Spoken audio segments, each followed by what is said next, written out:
हरी मथुरा में जन्म लिए भैया, रवा गोकुल में पधारे हो। माता यशोदा के नंद कन्हैया देवकी की बिजली नाम हो।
नंद बाबा के महल में भैया वो 9 लाख गैया पाले हो। दूध दही घी के धार बहाते भागे प्यारी जी के रसा हो।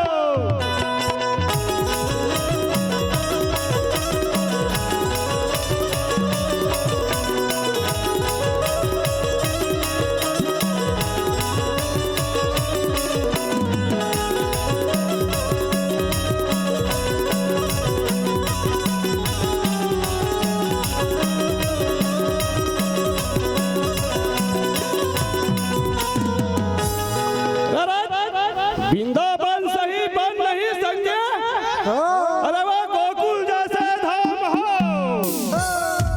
नंद बाबा जैसे बाबा नहीं है, कृष्ण नाम सो नाम हो।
बोलिए बाल कृष्ण लाल की।